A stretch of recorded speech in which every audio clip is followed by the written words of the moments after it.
Għantilkom Bernardet, jiena Elena Cardona, ex-studenta wkoll tal-kulleġġ u jiena waħda mill-rappreżentanti tal-Inizjamed, speċjalment fejn jidħol il-qasam ta' Għawdex. U Inizjamed hija organizzazzjoni kulturali mediterranja u fost il-ħafna xogħol li tagħmel lan tagħha jintlaħaq il-qofol tagħha jkun fil-Festival Mediterranju tal-Letteratura ta' Malta u kien propju Prof. Adrian Grima li waqqaf din l-organizzazzjoni. Sal dan l-aħħar snin, kollaborazzjoni mal-istitut tagħkom, aħna dejjem ħdimna mill-qrib ma' Ms. Bernardet Gattu l-għallima l-oħra biex inġibu lil xi ħadd li jiddiskuti temi ovvjament l-għandhom x'jaqsmu mal-Malti u jippruvaw li jkunu marbuta mas-sillabu tagħkom biex fl-istess ħin intom tieħdu bħalma qalet Miss Mirjam dak kollu li tistgħu u tkunu tistgħu tużaw u tkabbru l-għarfien tagħkom. Issa inħalli nagħti l-kelma lil Professur Adrian Grima u mid-Dipartiment tal-Malti fih dan l-Università ta' Malta u bħalma diġà qedna illum ħajkellimkom fuq ħelsien romanz nafu għal-qalbu ħafna ta' Giuseppe Bonnici. Fl-aħħar bħalma qal il-professur stess ħajkollna 5 minuti fejn nkunu nistgħu niddiskutu jew insaqsu xi affarijiet. Naħseb ħafna minnkom ġa għandhom il-mikrofoni mitfijin, nitlobkom li jibqgħu hekk ħalli ma jkollniex ħafna feedback u interruzzjonijiet. Fidejk Adrian. Grazzi Elena u grazzi Bernadette u grazzi lil kulħadd. Kemm minn serraħ rasi li qed taraw il-preżentazzjoni tiegħi mela, għax minix imdorri nuża dal-programm. Ekk qed taraw. Iva, Issa kemm nagħmlu presentation modu. Eżatt.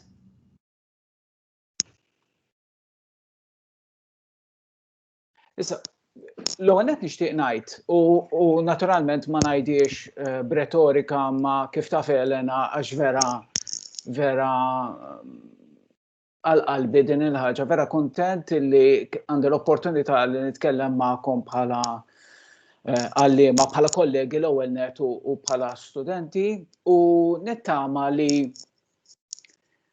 il-passjoni li għandi għal dan ir-romanz u li kienet trasmessa wkoll minn dawk kollha li ħadmu fuq is-silabu l-ġdid illi daħal fis-seħħ issa riċentement kemm fil-każ tal-intermedju kif ukoll fil-każ tal-avvanzat, nittrasmettija din il-passjoni, din l-imħabba li għandi għal dan ir-romanz lilkom. Naturalment, u bad fl-aħħar mill-aħħar kulħadd għandu il-passjonijiet tiegħu, il-gosti tiegħu, l-interessi tiegħu fejn tidħol letteratura, fejn tidħol l-arti. Jien ikolli ngħid dan ir-romanz vera inħobbu għax inħoss li huwa romanz onest, romanz koraġġjuż, romanz sa ċertu punt fi żmienu ambizzjuż u romanz li jħalli ħafna fil-fema tiegħi mistoqsijiet waqt li fl-istess ħin iġib quddiem għajnejna ħafna minn daw il-karatteristiċi stilistiċi illi mingħajrhom ma jistax ikollok romanz. Waħda mit-temi illi hija fil-fema tiegħi importanti ħafna meta nanalizzaw romanz. Ħanerġa' ngħidha dik għax ħanipprova nevita ftit il-kelma temi għax tista' tkun ambigwa.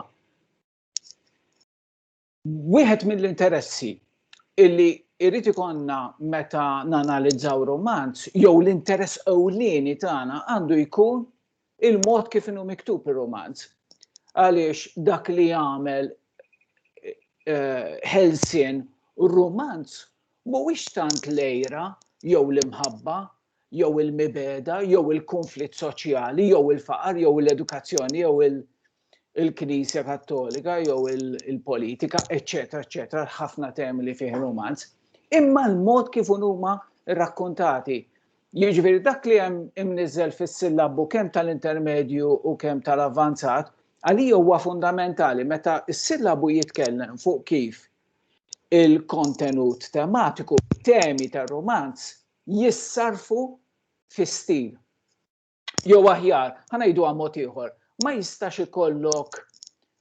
jistax ikollok distinzjoni bejn dak li qed jgħid ir-romanz u l-mod kif qed jgħidu u fil-livell avvanzat u fil-livell intermedju.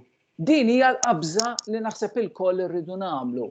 Jiġifieri li minflok inħarsu biss jew esklusivament lej dak li qed jgħid ir-romanz, inħarsu iżjed u primarjament u nħarsu qabel xejn lejn il-mod kif qed jgħidhom dawn l-affarijiet ir-romanz, il-mod kif qed jirrakkonta ir-romanz, il-mod kif qed jippreżentanna il-karattri, il-ġrajiet, is-sitwazzjonijiet, il-konflitti u l-bqija.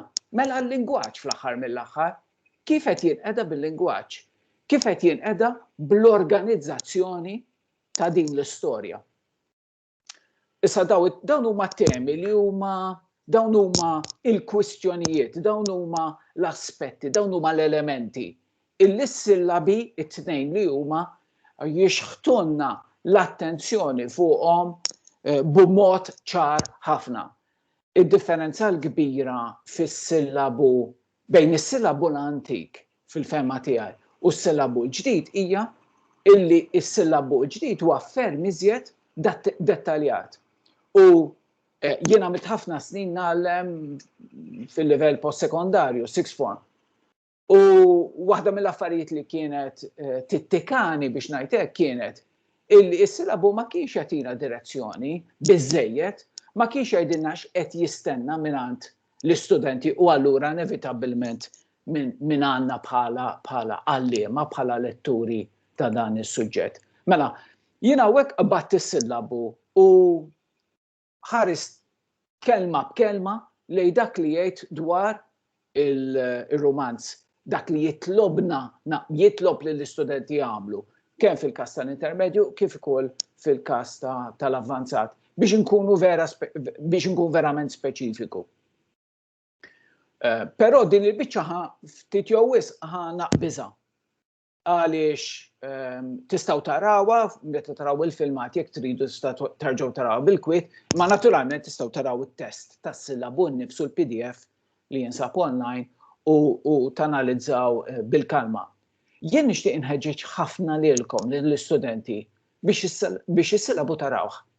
Għaliex naf li l-istudenti iħallu lill-għalliema jmexxuhom waqt il-lezzjonijiet u jagħmlu so, imma naħseb illi intkom bħala studenti tridu tagħmlu wkoll din l-għażla importanti illi tħarsu lejn is-sillabu u taraw x'qed jgħidilkom l-eżami li suppost tagħmlu. Naħseb li hija importanti ħafna. Immor pass lura il-plot, it-temi ewlenin, it-temi sekondarji, it-tip ta' narratur, il-kontroll tan narratur fuq il-ġrajja, l-karatterizzazzjoni, min huma l-protagonisti jew min hu l-protagonista, daw kollha temi li jiena se naqbadhom il-lingwaġġ figurattiv, it-tonijiet, l-ambjentazzjoni. Dan huwa romanz illi s-sena tiegħu mhix għal kollox ċara, mela ġie ppubblikat inkiteb minn Giuseppe Bonnici. U ġie ppubblikat minn Giuseppe Bonnici. Issa fl-ewwel edizzjoni tar-romanz hemm żewġ dati, hemm l-1939 u hemm l-1940. Mhix ċara ħafna meta ħareġ dan ir-romanz. Imma nista' ngħidilkom li ħareġ lej fl-aħħar xhur tal-ħajja qasira imma inkredibbli ta' dan il-bniedem illi kien tant affarijiet f'salt u kien jeċċella, kien kapaċissimu, kien għamel suċċess kbir f'kull qasam li mess miegħu. Kien tabib, kien attivista, kien involut fil-politika, fil-Partit Laburista, fil-Partit tal-ħaddiema propjament. Kif kien magħruf dak iż-żmien meta kien żagħżugħ inqatam il-politika fil-perjodu meta beda jaħdem bħala tabib, kiteb żewġ kotba għal poplu dwar il-mediċina fl-edizzjoni l-ġdida ta' Ħelsien hemm biografija aġġornata li għamlet studenta tiegħi li qed tagħmel masters miegħi Xana Spiteri li kitbet fuq dawn l-affarijiet. U din hija tieni ħaġa nixtieq ħafna inħeġġiġkom. Raw ir-romanz u raw ir-romanz l-ewwel u qabel kollox. U mbagħad aqraw ukoll anke taħt il-gwida tal-għalliema tagħkom, tal-letturi tagħkom, il-biografija li tagħti Xana Spiteri li ha biografija essenzjali ma tagħtikom idea ta' kemm kien bniedem eklettiku, kemm kien kapaċi fuq sma differenti. U anke mbagħad l-analiżi li għamlet Marja Senjana bbażata fuq it-teżi tagħha u anke it-teżi tagħha biex ngħidlek aġġornata. Is-sillabu jagħmilha ċara ħafna fuq il-kwistjoni tal-kwotazzjonijiet. Is-sillabu essenzjalment jgħid li tridu tikkwotaw kemm fl-intermedju u kemm fl-avvanzat. Imma għodu attenti ħafna li meta tikkwotaw biss kwotazzjonijiet, tagħtu biss kwotazzjonijiet relevanti. Mhux għax tkunu studjajtu bl-amment 5 kwotazzjonijiet, toħroġ tkun xi tkun il-mistoqsija, ikun xi jkun it-titlu iddefsuhom. Jien kont student ukoll u niftakar x'kont nagħmel jiena. Elbuha din it-tentazzjoni. Kważi aħjar tużaw kwotazzjoni waħda minn tlieta milli u tkun relevanti u tkun marbuta ma' suġġett milli tikkwotaw tliet darbiet imma tnejn minn dawk il-kwotazzjoni mhux relevanti. Naħseb din importanti ħafna. Għamil toħda transfer. U li r-romanz ta' fuq. Importanti ħafna li turu li r-romanz ta' fuq. Hemm ammonti differenti ta' kliem għal żewġ livelli. U naturalment importanti dan irid ikun komponiment analitiku, ġifieri tkun ħadd analizzaw kif inhu miktub ir-romanz. Mhux se tirrakkuntaw l-istorja. B'rispett kollu, Giuseppe Bonici rrakkonta l-istorja aħjar milli kapaċi nirrakkuntawha il-kol kemm aħna. Mela xogħolkom mhux li tirrakkuntaw l-istorja minn ġdid, jew fi kliemkom, xogħolkom huwa li tanalizzaw kif inhu rrakkuntat ir-romanz, kif inhu rrakkuntat, jiġifieri essenzjalment l-istil. Mela, waħda mill-affarijiet li isemmi il-romanz hija x'inhu ir-romanz fl-aħħar mill-aħħar, x'inhu mal-valuri estetiċi tar-romanz. Dan huwa s-silabu tal-avvanzat, ħaniġri u nibda mill-ewwel bit-tema, bil-kwistjoni, bil-element importanti ta' x'inhu romanz. Issa, jien stajt ħadd id-definizzjoni li għati il-wisq mibki Oliver Frigieri fil-dizzjonarju ta' termini letterarji. Imma minflok mort għal definizzjoni tiegħi.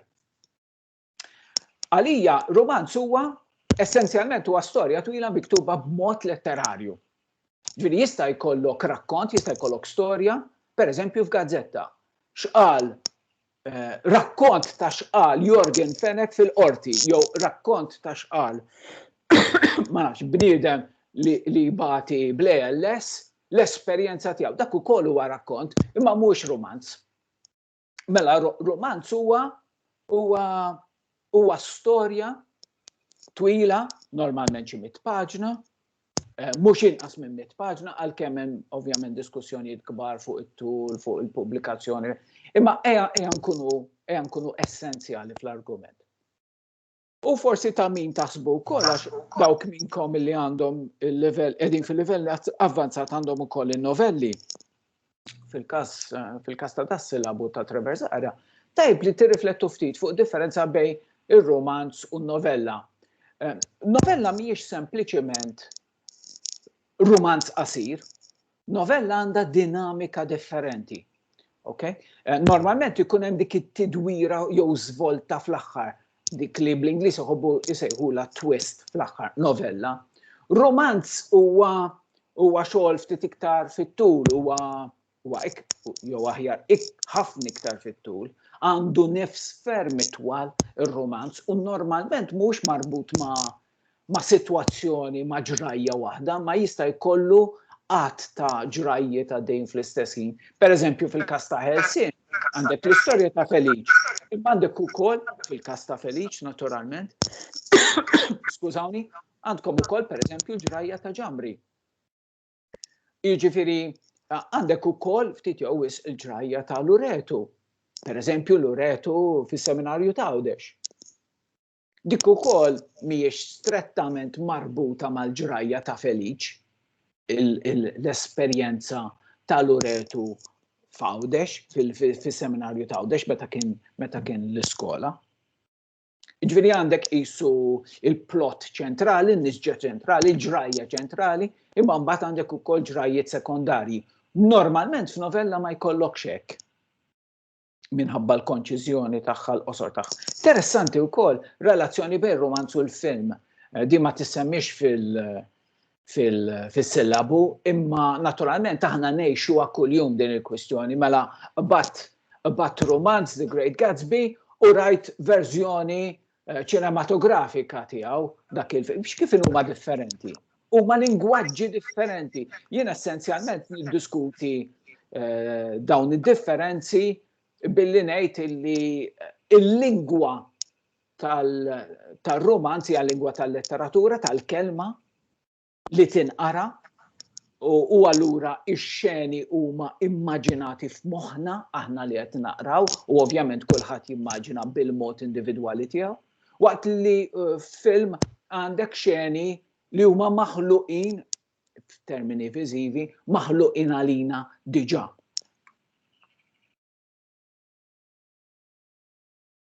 U interessanti fuq YouTube issibu numru ta' filmati anke osra illi jitkellmu fuq dawn l-elementi ta' x'inhu romanz, x'inhi d-differenza bejn romanz u novella, romanz u film. U hawnhekk għandkom xi suġġerimenti tiegħi li mbagħad fir-recording tkunu tistgħu tarawhom bil-kwiet. Hemm ħafna filmati jiena għażilt uħud minnhom dawk li rajt u konvinċewni, rajthom konvinċenti. Hawnhekk ukoll għandkom deskrizzjoni ftit iktar fid-dettall, definizzjoni ftit iktar fid-dettall ta' x'inhuwa romanz għalija u naturalment dak kollu qed ngħidu minħabba li għandi ħelsien qudiemi. F'moħħi għandi ħelsien u f'moħħi għandi il-kwistjonijiet li għal dan ir-romanz. Pereżempju, di idea li jiddiskutuha Salman Rushdie ċertament, anzi, Salman Rushdie f'dan il-filmat Salman Rushdie on novel writing. Hemmhekk jiddiskuti l-fatt illi romanz huwa dejjem mistħajjel, huwa dejjem ħanajtek ivvintat. Anki jekk il-karattri li jitkellem fuqhom eżistew ta' veru, pereżempju dan l-aħħar rajt u ktibt id-daħla għal romanz ta' awtur Awċi ta' George Cicluna. Ir-romanz tiegħu dwar il-ħakma qasira Franċiża f'Għawdex. Issa, George Cicluna li kien ħobb ħafna l-istorja u kien mkisser sew mgħallem sew tal-istorja, bena l-istorja tiegħu, bena ir-romanz tiegħu fuq dokumentazzjoni storika.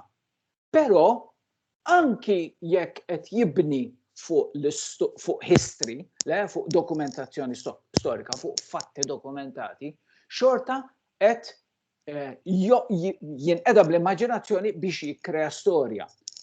U allura l-protagonisti tiegħu qed jitkellmu bi kliem illi huwa ta' George Cicluna, mhuwiex il-kliem li George Cicluna irrekordja fl-1798 meta il-Franċiżi ħadu f'idejhom lil-Għawdex. Jiġifieri, ir-romanz huwa storja mistħajla, huwa storja immaġinata. Però da ma jfissirx illi ma jitkellimx dwar il-bnedmin u dwar ir-realtà.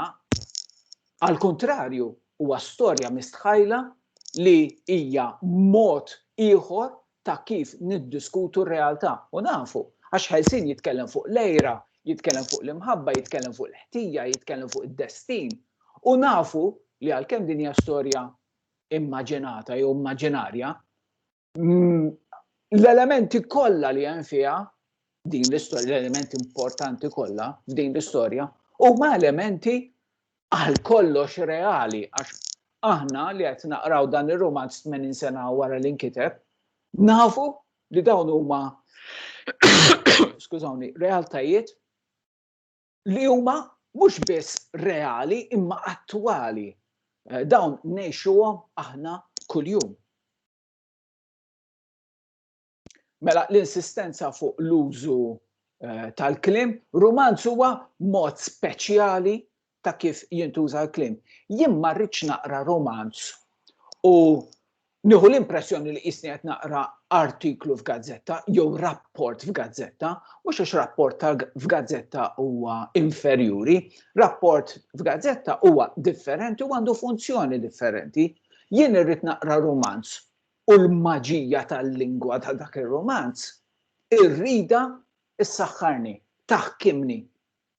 U għaldaqstant, il-forza ewlenija ta' romanz tinsab, apparti fl-organizzazzjoni, sa' nitkellmu fuq l-organizzazzjoni, il-plot, in-nisġa, tinsab il-maġija ta' romanz tinsab fil-mod kif jintuża l-kliem.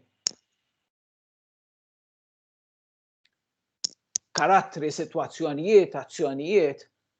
Oliver Frigieri jgħid fid-dizzjonarju ta' termini letterarji li romanz minkejja li hu mistħajjel kif jgħid Salman Rushdie. Romanz huwa dera partikolari tal-ħajja. Nistgħu ngħidu jekk irridu li romanz huwa interpretazzjoni tal-ħajja, anki jekk qed jitkellem fuq l-ispazju, anki jekk qed jimmaġina dinja li ma teżistix, anki jekk bħal The Handmaid's Tale qed jikkrea dinja illi mhijiex dinja jew realtà li ġiet dokumentata li eżistiet ta' veru. Aħna nafu kemm The Handmaid's Tale huwa fil-fatt rakkont illi jieħu ritratt mhux biss reali, imma reali ħafna. Le ta' realtà li ngħixu, huwa romanz li jaqta fil-laħam il-ħaj biex ngħidlek tar-realtà mhux biss hija immaġinazzjoni li fil-fatt hija interpretazzjoni tar-realtà tal-ħajja. Ħaġa li dejjem inħobb insemmi meta naħseb fuq l-istejjer hija u speċjalment fuq ir-romanzi hija it-tema tal-konflitt, il-kwistjoni anzi tal-konflitt. Mela, Sinjuri, fil-qalba ta' romanz hemm konflitt. Tantu veru dan, il-kelma agon li fil-Grik tfisser konflitt tinsab fil-qalba tal-kelma protagonist u tal-kelma antagonist jew antagonisti jew antagonista. Mela, f'romanz dejjem hemm konflitt, ħafna drabi hemm iżjed minn konflitt wieħed, kif se naraw f'Helsin. Kif ġarajtu f'Helsin dawk minnkom li qraħu anki ddiskutuh u qed jitħejjew anki għall-eżami tal-Mathsek. Jiġifieri fil-qalba ta' romanz, fil-qalba ta' kull storja hemm konflitt. Xi tip ta' konflitt jew konflitti. U bagħad hemm din il-frażi, forsi l-iktar frażi komplikata, insomma, ta' sillabu, il-valuri estetiċi f'dal-każ tar-romanz Helsin. Jiena nagħti ftit idea tiegħi dwar x'inhi din, ġifieri il-valuri estetiċi. Ġifieri x'inhuma dawk l-idejat dwar kif tkun letteratura tajba, arti sabiħa li joħorġu mir-romanz Helsin ta' Giuseppe Bonnici.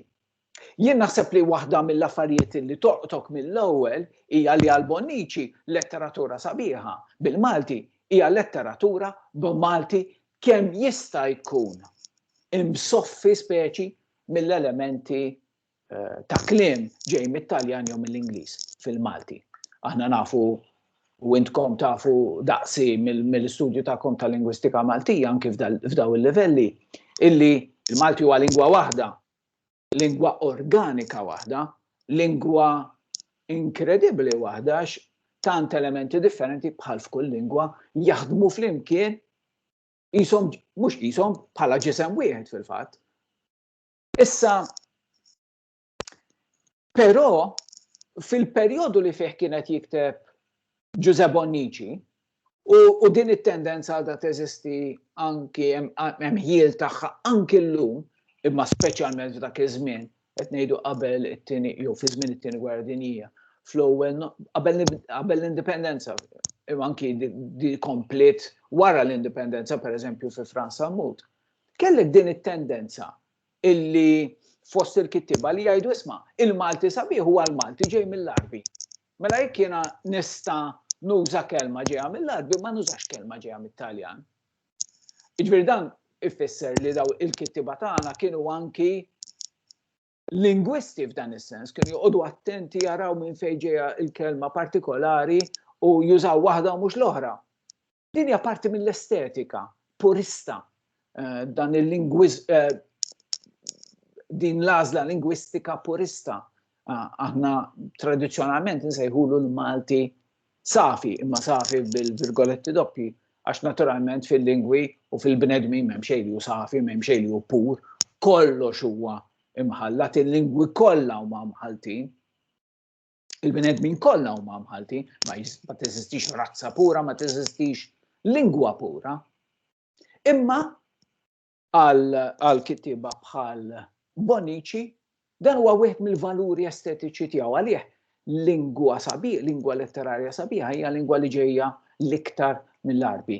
Mhuwiex estremista f'din il-ħaġa, f'din l-għażla Bonnici, m'hemmx ħafna mumenti meta tgħid imma din il-kelma x'inhi. Di minn fejn qalagħha, jew kif ivvinta, ħafna drabi kien ikun kliem ivvintat. Però din it-tendenza qiegħda hemm u tinħassu wkoll fir-romanz. Bonnici però kien jemmen ukoll il-letteratura tirrakkonta l-ħajja komuni tan-nies jew il-ħajja tan-nies komuni, tirrakkonta s-soċjetà ta' żmienu.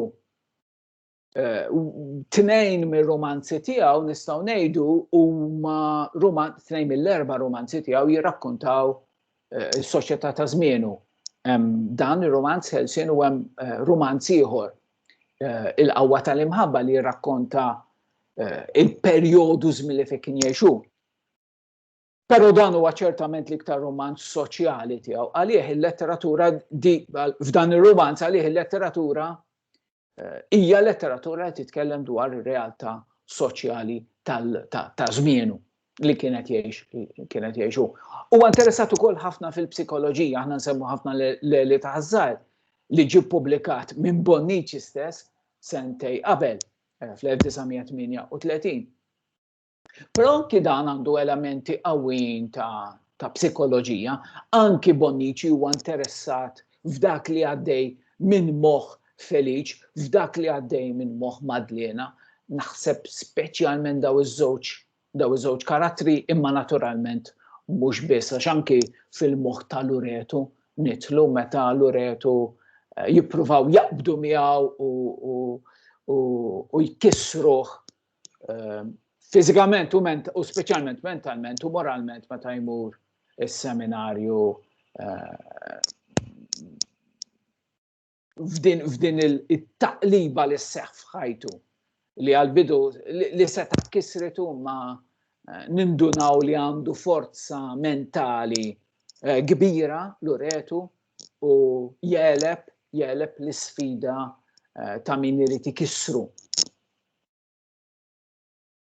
Naraw pereżempju ir-relazzjoni bejn Madlena u Paċikku li għalija hija waħda mill-isbaħ aspetti ta' dan ir-romanz u il-mod kif f'din ir-relazzjoni naraw ix-xewqat u x-xenqat, il-ħsibijiet u l-emozzjonijiet. U allura aktar milli fil-każ ta' din ir-relazzjoni iktar milli x'jagħmlu, x'inhu għaddej minn moħħhom u x'inhu għaddej minn qalbhom. Ir-relazzjoni tagħhom hija iktar ix-xewqat tagħhom u l-ħsibijiet tagħhom u x-xenqat anke sesswali tagħhom milli dak li effettivament jagħmlu għax ftit li xejn fil-fatt ikellmu lil xulxin, ftit li xejn jiltaqgħu matul ir-romanz. Skużawni. Bonnici naħseb ħossi responsabbiltà wkoll li jippreżenta karattri li f'għajnejh huma jew almenu wħud mill-karattri tiegħu huma moralment tajbin. Jikkundanna lil Carmine li hija ambizzjuża wisq li għandha mnieħra mxammar. Jikkundanna lil Loreto naturalment, jikkundanna wkoll lil Rosina li hija ambizzjuża wisq u li f'għajnejn Bonnici m'għandix tisserda hekk għax hija mara sabiħa. Imma fl-istess ħin jurina mill-ewwel li għandu simpatija kbira lejn Ġamri. U din is-simpatija narawha fil-mod kif jippreżenta lil Ġamri. Ġamri huwa dejjem dak li juri l-estibati għall-familja, huwa bniedem bieżel, determinat, dedikat lill-familja tiegħu, u taf kliem u jidher li Bonnici għandu grazzja ma' min ma jpaċpaċ ħafna, ma għandu ċertu qies fl-imġiba u fid-diskors tiegħu, eċċetera. Ġifieri Ġamri huwa ppreżentat b'mod pożittiv ħafna. Hemm filmat sabiħ ħafna fuq l-internet ta' xi 9 minuti li mhu se nurjulkom minħabba l-ħin. Imma li jitkellem dwar l-elementi tar-romanz, li jitkellem dwar x'inhuma dawk l-elementi illi wieħed isib f'romanz. Hawnhekk qed taraw il-funzjonijiet tal-karattri, imma fil-verità dan il-filmat li huwa konċis u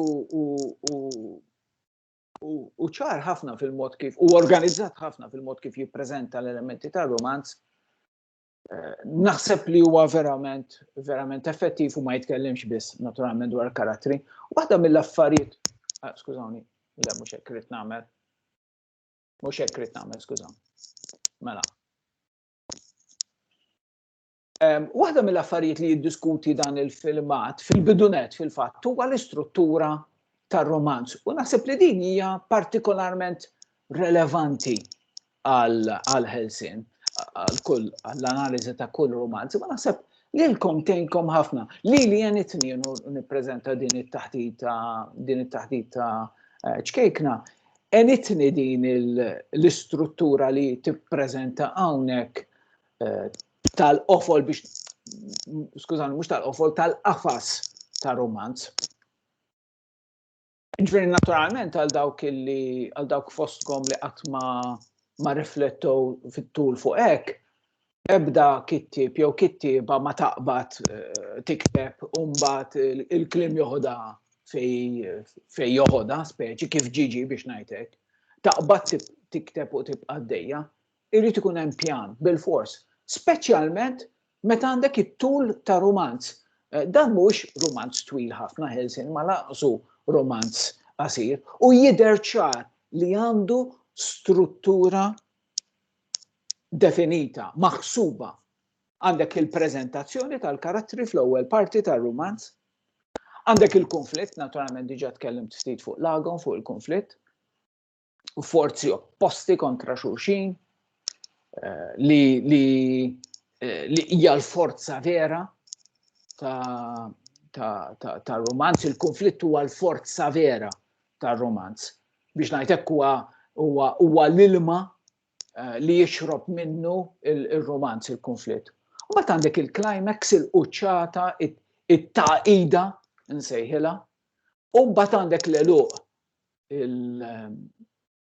Provajt nevita ftit il-kelma soluzzjoni għax fil-verità ħafna romanzi tajbin ma joffrux soluzzjoni, ġifieri mhux xi ħadd ma kienx kapaċi, xi ħadd rid jitla l-Muntanja Everest u fl-aħħar jitla l-Muntanja Everest u daqshekk. Normalment romanz mhuwiex daqshekk sempliċi, normalment għal ferm iżjed kwistjonijiet komplessi għax il-ħajja hija komplessa. Għax il-ħajja tal-bniedmin hija komplessa, għax il-bniedmin, aħna l-bniedmin komplessi, mela romanz jekk irid jinterpreta jew jitkellem dwar il-ħajja tal-bniedmin, bil-forsi irid ikun kompless, ikolli ngħid. Mela ħanaqbadhom waħda daw. Il-preżentazzjoni u hawnhekk nixtieq jienu niddiskuti dan it-tqassim ferba partijiet tar-romanz li joffri dak il-filmat li referejt għalih. Elements of the novel. Nixtieq napplikom mill-ewwel għal-ħelsien. Mela l-ewwel parti tar-romanz hija parti li fiha anki t-ton huwa differenti. Ġifieri jekk tarsu ftit lejn dawk l-ewwel kapitli, lejn ix-xena li fiha hemm il-magħmudija u l-festin ta' wara l-magħmudija, hemmhekk hemm ħafna ironija. Mela, ironija mhix sarkażmu, intkom tiddiskutuha waqt il-lezzjonijiet tagħkom fil-livell intermedju, avvanzat fil-verità anki fis-sekondarja tiddiskutu it-ton, l-ironija pereżempju. Mela, fil-qosor ħafna, l-ironija hija din. Mela, jien inħares lejn xi ħadd li jkun għadu kemm xtara karozza u ngħidlu sabiħa. Jien fil-verità ma tantx interessawni karozzi biex ngħid kollox, imma forsi għalhekk qed nagħżel lilhom bħala eżempju. Mela, xi ħadd iħares lejn karozza u jgħid sabiħa. Xi ħadd ieħor ħares lejn dik il-karozza sabiħa. Mela, il-kelma baqgħet eżatt l-istess. Imma t-ton inbidel. U t-ton inbidel drastikament, mhux ftit. Mela fl-ewwel waħda sabiħa. It-ton huwa pożittiv. Fit-tieni waħda, it-ton huwa ironiku. Mela, jien qed ngħid sabiħa u qed infisser eżattament bil-maqlub. Bil-maqlub. L-ironija diki tgħid mod u tfisser mod ieħor. Tgħid mod imma minħabba il-mod kif qed tgħid il-kelma, l-istil ġifieri, qed tfisser bil-maqlub. Issa, hemm ukoll is-sarkażmu. Is-sarkażmu huwa ironija imma kattiva. Ironija mhux bil-fors kattiva ma ċertament jibsa. Sewwa, jiena titkellem fuq ironija. Mela, ix-xena pereżempju ta' meta l-bdiewa jitkellmu bejniethom waqt il-festin fid-dar tal-familja fl-aħħar ta' romanzi siru nafu li kun jom Bonnici, il-familja ta' Feliċ, fil-Mamudija wara l-Mamudija ta' Feliċ. Meta bdiewa jitkellmu bejniethom, ir-romanz qiegħed jiddieħaq ftit bihom, qed jironizza. Mhux qed ikun kattiv magħhom, imma qed jitkellem b'mod illi inislinna tbissima. U hemm ukoll ċerta ironija fil-mod kif iġibu ruħhom flimkien Missier Loreto u l-kappellan, il-fatt li il-kappellan dejjem ifittex l-għajnuna finanzjarja ta' Missier Loreto da Brincat.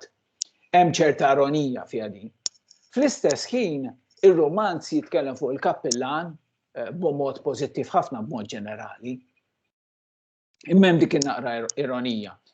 Fl-ewwel parti tar-romanz mela hemm il-preżentazzjoni tal-familja ta' Feliċ l-ewwel net illi araw l-ironija fil-romanz mill-ewwel jgħidilna li da propjament kien jismu Felicissimo. U aħna nafu u r-romanz diġà jippreparana li għadin li Feliċ mhux se jkun Felicissimo. Altru li mhux se jkun Felicissimo, se jkun kważi dejjem imdejja, imnikket u rrabjat Feliċ. U dan huwa destin tiegħu kontra r-rida tiegħu, ma jista' jagħmel xejn. Mela diġà għandek l-ironija li fil-bidu ta' romanz tinħass ħafifa, mbagħad lejn l-aħħar ta' romanz nibdew nirrealizzaw li din hija ironija kiefra, l-ironija kiefra tal-ħajja u tad-destin. Mela għandna preżentazzjoni ta' Feliċ, tal-familja tiegħu, tal-ġirien, tal-kappellan, tal-familja ta' Loreto u ta' Ħalrażul, il-qagħda soċjali u ekonomika f'Ħalrażul u l-bqija. Mbagħad għandek il-konflitt.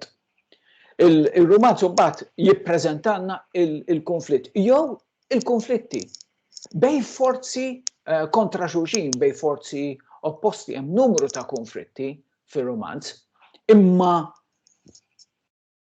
naħseb illi il-konflitt ewlieni li mbagħad iwassal għal kont se ngħid duell, imma laqasu duell għax jekk qed nitkellmu f'termini tal-westerns, tal-films western, wieħed biss joħroġ il-pistola, l-ieħor f'dak każ xkubetta, l-ieħor qasi jaf li qiegħed fi duell, Loreto, għax lil Feliċ laqas qisu jarmih u dan huwa forsi id-dnub il-kbir ta' Loreto, l-indifferenza tiegħu, anki l-arroganza tiegħu. Imma għandek il-preżentazzjoni tal-konflitt. U din it-tranzizzjoni minn preżentazzjoni ta' sitwazzjoni għal dħul u mbagħad fil-konflitt li huwa l-qalba tar-romanz, din tidher fix-xeni pastorali tar-romanz, ġifieri meta Feliċ ikun ma' Rosina, għal-bidu kuntent ma' din it-tifla żgħira, meta di tibda tikber u jibda jixxenna għaliha, u mbagħad jibda dieħel il-konflitt għaliex Rosina turih li ma tridx tkun l-arusa tiegħu, li ma tridx tkun il-maħbuba tiegħu, u allura jidħol il-konflitt ma' Loreto, u l-konflitt ma' Loreto jidħol minħabba Rosina.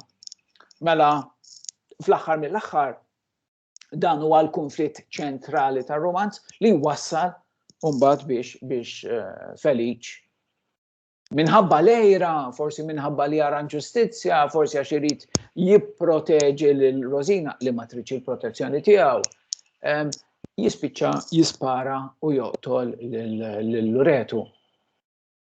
U dak li sparar, dak il-mument li fih jisparalu, dak huwa nistgħu ngħidu it-taqida l-kbira tar-romanz, il-climax, meta l-affari verament taqgħet kif ngħidu.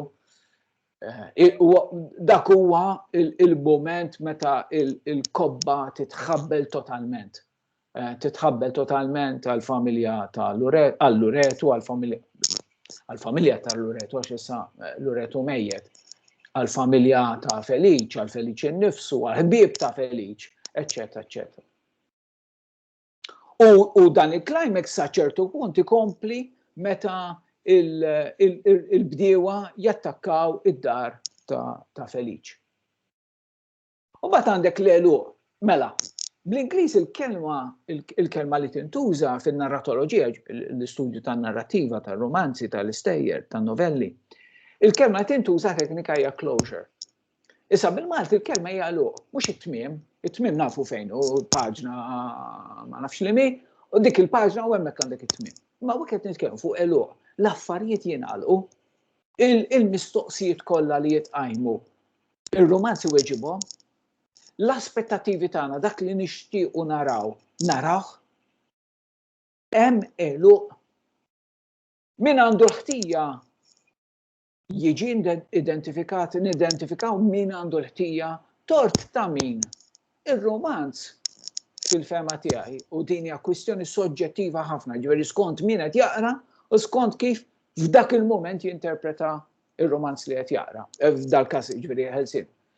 Naħseb li r-romanz fil-fema tiegħi, nirrepeti, fl-opinjoni tiegħi skont kif nara r-romanz jiena, ma jieħux pożizzjoni fuq din. Ġifieri Feliċ għandu tort, Feliċ għandu t-tort kollu, Feliċ għandu jħallas ta' Emilu. Veru li tort huwa ta' Ġamri, għax Ġamri jgħid li tort tiegħu, veru li tort huwa ta' Paċik, għax Paċik jagħtih li xkubetta u l-bala. Veru li tort huwa ta' Rosina għax kieku ma kienitx bl-ambizzjonijiet tagħha u bil-mod kif tisser daq speċi u bil-mod kif tiċħat l-imħabba ta' jew l-attenzjoni insomma ta' Feliċ kieku ma kienitx kieku dan il-qtil ma kienx iseħħ. Veru li tort tagħhom ta' minu t-tort. Jistħoqlu joħroġ fuq l-idejn Feliċ wara li għamel dak li għamel, li f'nofs ta' lejl jistaħba u waqt li tkun għaddejja l-karozza ta' Loreto jisparalu b'mod viljak, dan mhux dwell bħal tal-westerns kif semmejt fejn tnejn min nisa ħarsu lejn xulxin, tnejn bil-pistola u hemm ir-regoli, di bla regoli, dan huwa qatt ta' beżżieħ, insomma ftit jew wisq. Profs. Għajdlu? Skużani, kemm niġbedek l-attenzjoni, illi baqa' 5 minuti sa xi nagħtu lokal mistoqsijiet. Sewwa. Ta' għax diġà l-10:05. Okay. Okay, grazzi. Grazzi ħafna Bernadette. Sfortunatament jiena għadni fil-bidu imma dejjem jiġri li hekk, jiġifieri normali din għalija. Ħana ċaġa malar fuq ġveri fadal li 5 minuti, u xek? Iva, ekku. Ok, mela ħana ġel ftit dawn. U mbagħad jekk taraw, jekk ikolkom update tistgħu taraw is-slides u jiena ġawet li ħanibat is-slides u tkun tistgħu tarawhom bil-kwiet. Ma l-kwistjoni tal-plott importanti. Mela l-plott hija l-mod kif inhu organizzat ir-rakkont, ir-romanz. Ħana jgħidilkom ħaġa li għalija jiena interessanti. Kieku ried fejn u dak li rrid ngħid hawnhekk. Mela, kieku ried Bonici seta beda l-istorja, beda r-romanz tagħha, romanz tiegħu, mix-xena tal-qorti. U jmur u jirrakkonta blura. Kieku ried seta beda bil-qtil, u mbagħad jirrakkonta lura biex juri x'wassal għal-qtil, u mbagħad ikompli wara billi jmur għal-proċess li hemm fil-qorti. Seta organizza il-romanz tiegħu mod ieħor. Ma nsemmijiex hawnhekk, seta rrakkonta il-romanz bil-vuċi ta' Feliċ. Jien, mhux Feliċ u twilet Feliċ, le jien twilet se tagħmlu fl-ewwel persuna, rakkontaħ fl-ewwel persuna u mhux fit-tielet persuna kif fil-fatt jagħmel. Fuq hekk jiena għamilt taħdita u ssibuha fuq YouTube fuq il-narratur li hemm f'dan ir-romanz. Ġifieri hemm ħafna temi f'dan ir-romanz, huma temi ewlenin, temi sekondarji, daw suġġettivi ħafna. Ġifieri kulħadd se jidentifika temi li jidhru. Jiena l-iktar ħaġa interessanti għalija hija li ninsisti kif jagħmel is-silabu fuq il-plural. Mhux tema, temi, hemm ħafna temi. Din hija l-kwistjoni tan-narratur li qed jikkontrolla l-ġrajja. Fuq hekk kif għattilkom għandi taħdita li qiegħda fuq YouTube. Kwistjoni tal-protagonist minnu l-protagonist, minnu huma l-protagonisti. Meta rajt ir-romanz l-ewwel darba u meta kont qed naħdem fuq dik it-taħdita, ħassejt li ir-romanz hija diskutibbli speċi minnu l-protagonist jew min huma l-protagonisti. U qed nuża l-maskila għaliex naħseb li huwa ċar li mhijiex Rosina.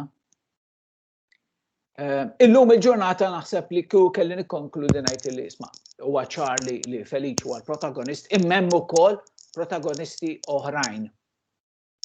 U hemmhekk noffri ftit possibilitajiet li mhumiex biss karattri. Ħal-rażul il-protagonist, il-faqar, id-destin tal-bniedem. Issa, hawnhekk li qed nagħmel huwa qed nippreżentalkom siltiet mir-romanz. Araw kif inhu deskritt Feliċ. Mela meta tiġu għall-karatterizzazzjoni, araw x'qed jgħid ir-romanz u kif qed jiddeskrivih. Dan huwa l-kliem tar-romanz.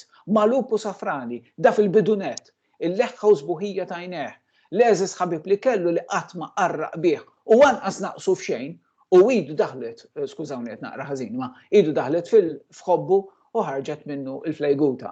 Dik biċċa sewwa. Mela x'qed jgħid? Qed jgħid li dan kien bniedem li ma kienx kapaċi jagħmel ħbieb. Qed jitkellem fuq il-flejguta ma l-iktar ħaġa interessanti għalina naħseb jien hija il-mod kif ma kienx kapaċi jagħmel ħbieb. Dawn huma uħud mill-karattri. Lippo naturalment missier Loreto għal karattru ieħor interessanti. Dawn huma ftit kwotazzjonijiet marbutin ma' Ġamri u ma' Zabbetta. Paċikku karattru interessanti ħafna mill-din referenza tiegħu għal fatt li kien emigra l-Awstralja u kien għażim wis u allura ma ġiex lura. Toġobni immensament bħala karattru Madliena. Nara verament interessanti niddiskutija fit-taħdita l-oħra tiegħi. Dawn huma kollha li qed taraw fil-ġemp huma temi li qegħdin fis-silabu. Hemm tonijiet differenti, ġa tkellimt fuq it-ton ironiku fl-ewwel parti tar-romanz, it-ton ironiku fl-aħħar fix-xena tal-qorti, it-ton drammatiku meta jirrakkonta il-qtil u reazzjoni verament imqalba ta' Feliċ għal-qtil, it-ton sentimentalista jekk trid romantiku meta jitkellem dwar